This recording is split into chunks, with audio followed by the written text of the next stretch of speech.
Thank you doctor Thambidurai जी। माननीय Shrimati Priyanka Chaturvedi ji, 3 minute. जी sir, आपका मैं आभार व्यक्त करना चाहूँगी। सबसे पहले तो मैं श्रेया यादव जी, तानिया सोनी जी और निविन दालविन जी के परिवार को अपनी संवेदनाएं व्यक्त करना चाहूँगी। जो उनके साथ हुआ, मैं उम्मीद करती हूँ आने वाले समय में किसी बच्चे के साथ ना हो, और वो बच्चा जो एक अपॉर्चुनिटी को ढूंढते हुए आता है उसके साथ तो कतई ना हो। सर, मैंने जब ये अखबार आज पढ़ रही थी, उसी फ्रंट पेज पे 22 साल के युवा हैं हरियाणा के रवि माउन, उनके बारे में भी पढ़ा। वो फ्रंट पेज पे ही है इसी अखबार के, जिनकी मौत हो गई रशिया के वॉर में लड़ाई लड़ते लड़ते। 22 साल के वो भी युवा हैं, वो भी अपॉर्चुनिटी, एक लैक ऑफ अपॉर्चुनिटी जो देश में हो रही है, जिसके चलते एक युवा को मजबूर होना पड़ रहा है कि रशिया यूक्रेन वॉर में भागीदारी लें और वहाँ पे अपनी जान गंवा बैठे हैं। हरियाणा के हैं, पूर्व मुख्यमंत्री यहाँ पे बैठे हैं।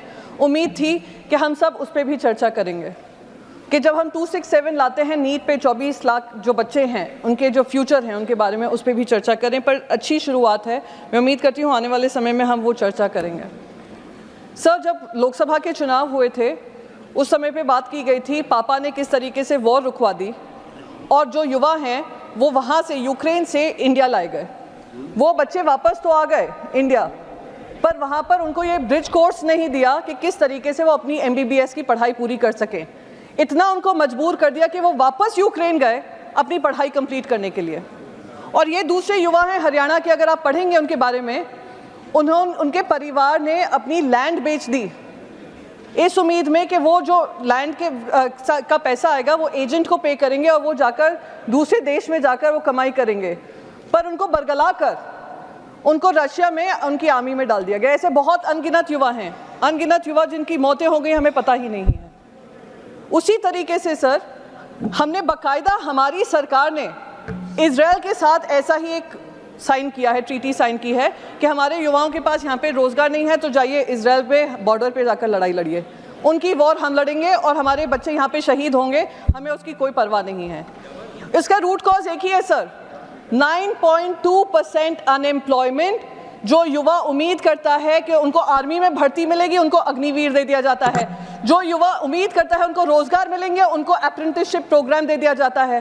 तो अगर युवाओं के बारे में व्यापक चर्चा करनी है तो इस इकोसिस्टम को खत्म करने की ज़रूरत है, जहां पे सरकारें हों, सरकारी नुमाइंदे हों, और साथ ही साथ ये कोचिंग सेंटर से लेकर ये पूरा इकोसिस्टम जो हमारे युवाओं के सपनों को तार-तार कर रहा है, चूर कर रहा है, उस पर किसी तरीके का संज्ञान लिया जाए और सख्त से सख्त कार्रवाई हो। ये ना हो कि 10 लोगों को आपने जेल में डाल दिया, 3 महीने बाद बेल दे दी और फिर वर्क एज यूजुअल चल रहा है। तो इस पे गंभीर, मैं मानती हूँ, चर्चा होनी चाहिए और रेगुलेशन जो सब मांग कर रहे हैं उस रेगुलेशन पे भी ध्यान देना चाहिए। आपका बहुत बहुत आभार। Thank you. डॉक्टर फौजिया